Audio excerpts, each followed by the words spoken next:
Vamos fazer a leitura, irmãos, na Palavra de Deus, narrada pelo apóstolo Mateus.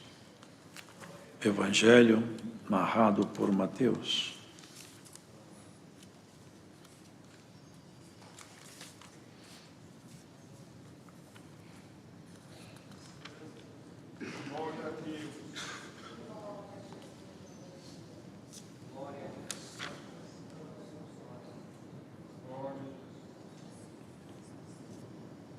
No capítulo 27, irmãos.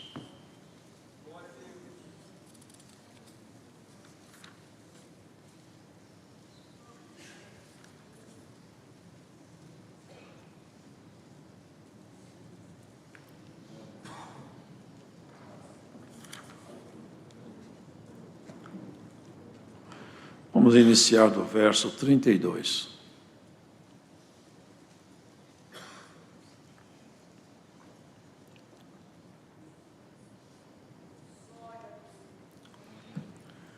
E quando saíam, encontraram um homem sirineu, chamado Simão, a quem constrangeram a levar a sua cruz.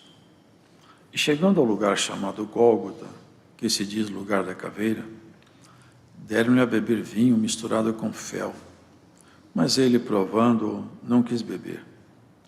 E havendo-o crucificado, repartiram os seus vestidos, lançando sortes, para que se cumprisse o que foi dito pelo profeta: repartiram entre si os meus vestidos, e sobre a minha túnica lançaram sortes. E assentados o guardavam ali, e por cima da sua cabeça puseram escrita a sua acusação: este é Jesus, o Rei dos Judeus. E foram crucificados com ele 2 salteadores, um à direita e outro à esquerda. Os que passavam blasfemavam dele, meneando as cabeças e dizendo: tu que destróis o templo em 3 dias, o reedificas, salva-te a ti mesmo. Se és o Filho de Deus, desce da cruz. E da mesma maneira também os príncipes dos sacerdotes, com os escribas e anciãos e fariseus, escarnecendo, diziam: salvou os outros, e a si mesmo não pode salvar-se. Se é o Rei de Israel, desça agora da cruz e creremos nele. Confiou em Deus, livre-o agora se o ama, porque disse: sou filho de Deus. E o mesmo lhe lançaram também em rosto os salteadores que com ele estavam crucificados. E desde a hora 6ª houve trevas sobre a terra até a hora 9ª. E perto da hora 9ª, exclamou Jesus em alta voz, dizendo: Eli, Eli, lama sabachthani, isto é, Deus meu, por que me desamparaste? E alguns dos que ali estavam ouvindo isto, diziam: este chama por Elias. E logo um deles, correndo, tomou uma esponja, embebeu-a em vinagre e, pondo-a numa cana, dava-lhe de beber. Os outros, porém, diziam: deixa, vejamos se Elias vem livrá-lo. E Jesus, clamando outra vez com grande voz, rendeu o espírito. E eis que o véu do templo se rasgou em 2, de alto a baixo, e tremeu a terra, e fenderam-se as pedras, e abriram-se os sepulcros, e muitos corpos de santos que dormiam foram ressuscitados. E saindo dos sepulcros, depois da ressurreição dele, entraram na cidade santa, e apareceram a muitos. E o centurião e os que com ele guardavam Jesus, vendo o terremoto e as coisas que haviam sucedido, tiveram grande temor e disseram: verdadeiramente, este era filho de Deus. Estavam ali olhando de longe muitas mulheres que tinham seguido Jesus desde a Galiléia para o servir, entre as quais estavam Maria Madalena e Maria, mãe de Tiago e de José, e a mãe dos filhos de Zebedeu. E vinda já tarde, chegou um homem rico de Arimateia, por nome José, que também era discípulo de Jesus. Este foi ter com Pilatos e pediu-lhe o corpo de Jesus. Então Pilatos mandou que o corpo lhe fosse dado. E José, tomando o corpo, envolveu-o num fino e limpo o lençol, e o pôs no seu sepulcro novo, que havia aberto em rocha. E rodando uma grande pedra para a porta do sepulcro, foi-se. E estavam ali Maria Madalena e a outra Maria, assentadas defronte do sepulcro. E no dia seguinte, que é o dia depois da preparação, reuniram-se os príncipes dos sacerdotes e os fariseus em casa de Pilatos, dizendo: Senhor, lembramo-nos de que aquele enganador, vivendo ainda, disse: depois de 3 dias ressuscitarei. Manda, pois, que o sepulcro seja guardado com segurança até o 3º dia. Não se deu o caso que os seus discípulos vão de noite e o furtem, e digam ao povo: ressuscitou dos mortos. E assim o último erro será pior do que o primeiro. E disse-lhes Pilatos: tendes a guarda, ide, guardai-o como entenderdes. E indo eles, seguraram o sepulcro com a guarda, selando a porta. Amém. Amém.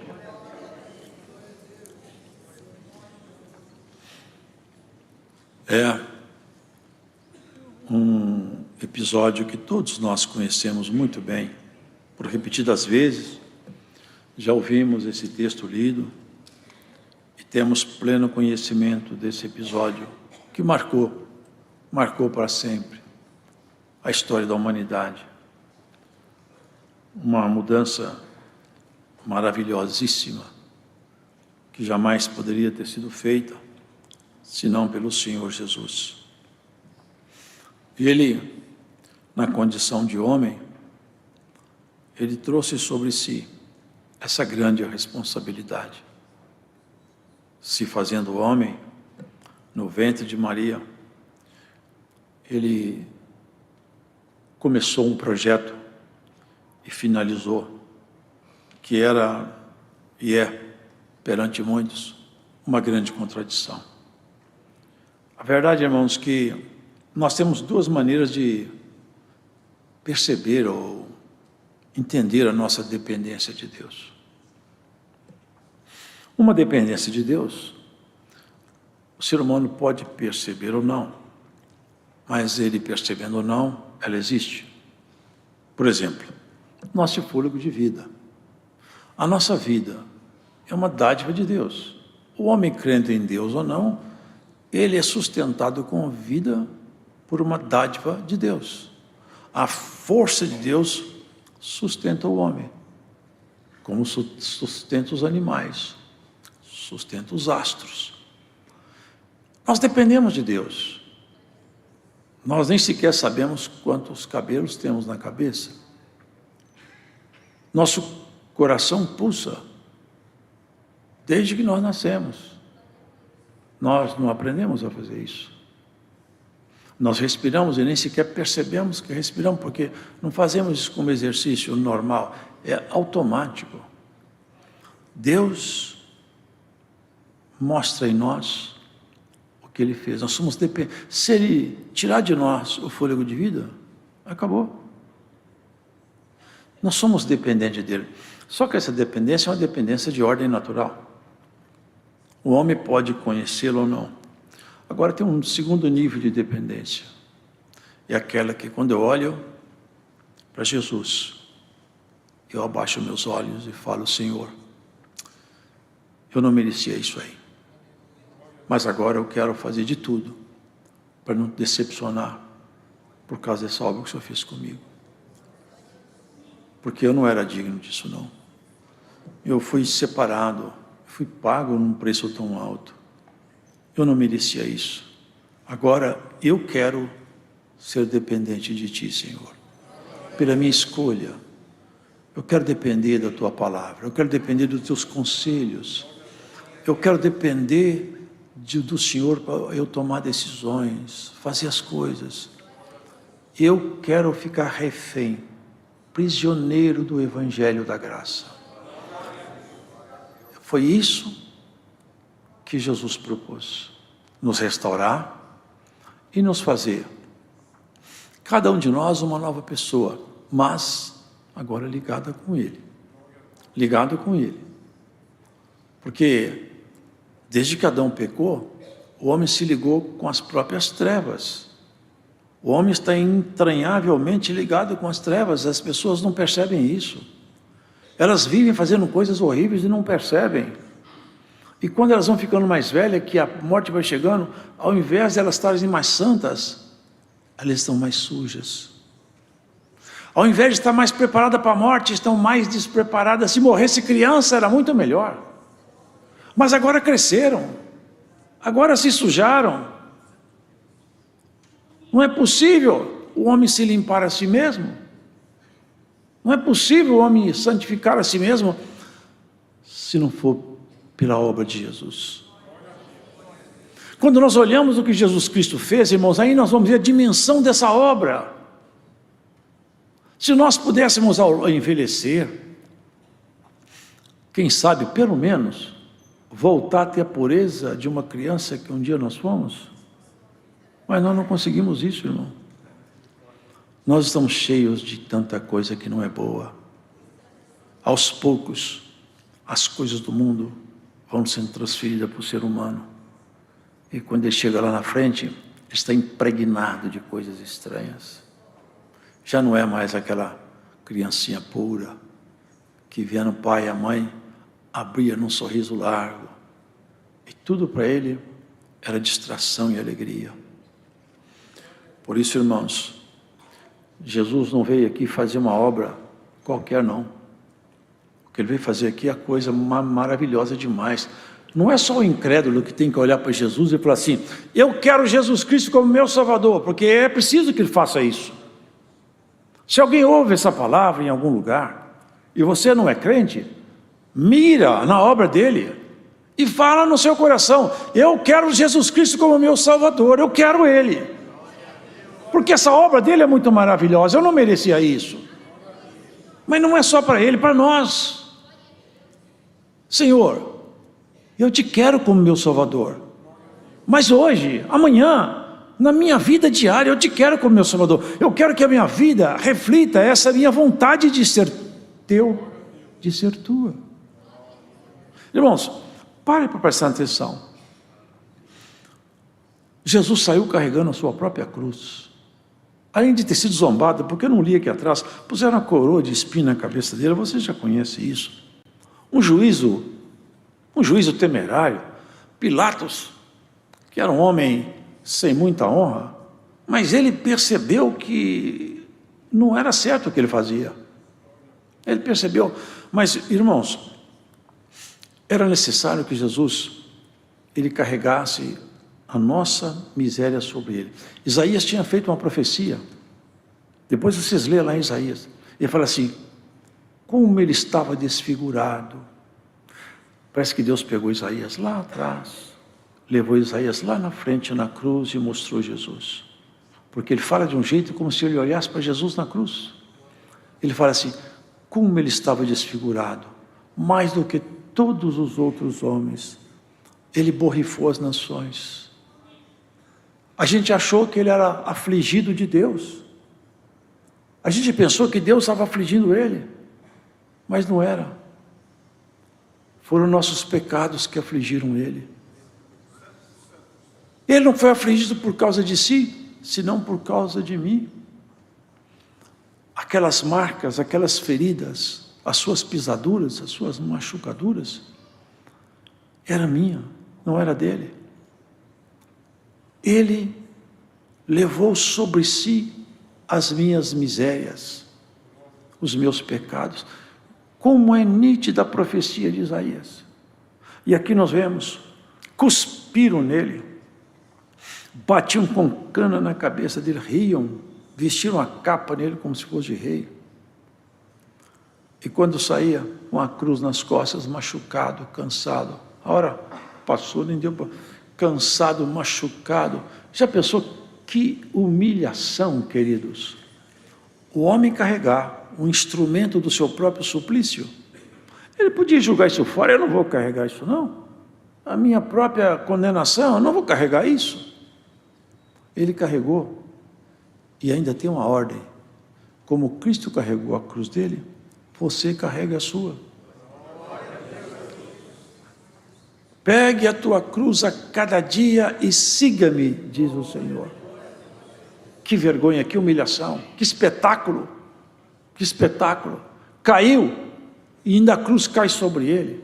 Ele estava tão fragilizado com jejuns, com machucados, com a humilhação, com a pressão, com a opressão. Ele estava lá, vocês lembram lá no Gólgota, lá no horto?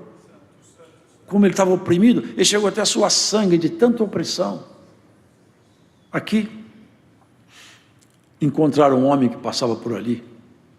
Eu penso que foi o dia mais bem-aventurado desse homem, foi esse dia. Falaram ele: ei, pega a cruz de Jesus. Ele não sabia nem que era Jesus, nem que era a cruz de Jesus. Mas depois vocês podem ver que para frente, esse homem se tornou alguém ligado ao Senhor. Ele é a casa dele. Se você pegar a cruz de Jesus e não jogar ela fora, você está ligado na casa real. Não joga a cruz. Olha o que Jesus fez por você, não despreze isso. Não volte atrás, não corra da batalha, não cuspa o cálice, não acha pesado demais, porque não é pesado. Não é pesado, tudo aqui passa. Nossas provas têm hora para começar e hora para acabar. Tudo tem fim. Tudo tem marca de fim, até a nossa vida tem marca de fim. Que vergonha! Pegou esse homem, ele foi carregando a cruz até o lugar chamado Caveira, é o Gólgota, e eles deram para ele vinho misturado com fel, bela bebida que ofereceram para o nosso rei. Ele não quis beber. E havendo crucificado, repartiram os seus vestidos, lançando sorte para que se cumprisse o que foi dito pelo profeta. Repartiram entre si os meus vestidos, e sobre minha túnica lançaram sortes. E ali, irmãos, colocaram a acusação dele, o grave crime de Jesus. Jesus, rei dos judeus. Como que eles interpretaram errado isso? Como que eles não entenderam isso? Até hoje tem muitos que ensinam que Jesus vem cá governar a terra aqui. Bom, o governo do Senhor já está conosco há muito tempo, e nós vamos subir com Ele em nuvens de glória, e vamos ficar com Ele para sempre, irmãos. Que coisa mais terrível. Blasfemavam contra Ele. Você que destrói o templo em 3 dias, torceram a palavra dele. Ele falou: derribe esse templo, em 3 dias eu construo ele outra vez. Vocês conseguem perceber isso? Que a palavra não dá para ir longe, mas vocês entendem isso? Foi por sua causa, foi por sua causa, foi por minha causa. Nós temos que dar valor nisso aqui todo dia. É como nos lemos uma carta, nós temos que manter em nós acesa a chama da fé, da obra, da nossa vocação espiritual. Nós não podemos abrir mão desses nossos valores, da nossa inclinação sacerdotal. Que vexame, irmãos. Os anjos assistiram isso. Os homens. Agora o que assusta é isso aqui, ó. Olha quem que cobrava deles, zombava, irmãos. Os príncipes dos sacerdotes, com os escribas e anciãos e fariseus escarneciam. Salvou os outros, salva-te a ti mesmo. Ele estava salvando os outros outra vez. Salvou os outros, mas aqui ele estava salvando todos os outros que eles não entendiam. E aqui que veio a salvação final. E aqui que veio a reconciliação final. Porque naquela cruz foram cravadas todas as mazelas, pecados, maldições que eram nossas. Estão cravadas lá até hoje. Até hoje a cruz de Cristo recebe a maldição nossa. Até hoje tudo que é mal nosso está cravado na cruz. Nem o mal que é nosso permanece em nós. Se nós temos fé em Jesus, fica na cruz de Jesus. Até as coisas que muitas vezes vêm até a nossa mente, até as coisas que acusam a nossa mente, se você crê na palavra, está na cruz de Cristo e não está em você mais. Cristo restaurou, reedificou o altar destruído. O seu coração foi reestruturado em Jesus Cristo. Não há tempo no seu passado que possa condenar seu presente. Paulo falou, nem o passado, nem o futuro, nada no seu passado interessa mais. Ontem também não interessa. Hoje também não interessa, o nosso assunto é para frente. eu tropecei hoje o Senhor Jesus te perdoa. A cruz dele prega a sua miséria lá. E por essa palavra, a miséria de alguém vai ser pregada na cruz hoje outra vez, pela sua fé nessa pregação. Olha para ele, olha para o que ele passou. Não dá para ler tudo aqui. Rasgado, chicote, cuspe, cana, coroa. E a zombateria, desce daí se você é mesmo rei. Nós vamos acreditar em você se você descer. Ai de nós se ele descesse. Glórias a Jesus. Ele subiu na cruz para nós subir aos céus, irmão. Ele se abaixou como homem para nos levantar pareado com Deus. Nós seremos um com ele. Ele falou, eu quero que eles sejam um comigo, Pai, como eu sou um contigo. É isso que ele está fazendo conosco. Glórias a Jesus. Que essa palavra transforme o nosso coração, nos faça dar valor nessa obra. Toda vez que você for falar uma palavra pesada, lembra da cruz de Jesus. Fala, não vou falar, não vou. Toda vez que você tiver tomar uma decisão errada, eu não vou tomar. Jesus pagou uma conta pesada, eu tenho que chegar perto dele. Eu não posso chegar com vergonha, eu não posso chegar de cabeça baixa, eu tenho que chegar perto dele de semblante levantado. Senhor, eu estou pronto para esse dia. Sepultar, vocês viram aqui, não dá para eu entrar aqui, mas não vai dar mais, que são 1, 4 e 5. Mas irmãos, vocês perceberam uma coisa? Como em um momento nenhum ele fugiu do destino. Ele não fugiu do destino, porque ele mesmo falou, Pai, se o Senhor não pode passar de mim o cálice, eu vou beber o cálice. E bebeu. Aqui os homens se alegraram, ainda tomaram uma providência adicional. Põe guarda lá na porta. Olha que palavra, irmão, porque esse enganador falou que vai sair no terceiro dia, porque os discípulos não roubem seu corpo. Tinha guarda, tinha pedra, mas o rei triunfante apareceu. Procuraram o Senhor, só tinha os panos. Cadê Jesus? Não está aqui, você está procurando o lugar errado. Vai procurar ali oração, que ele aparece lá. Você está procurando o lugar errado.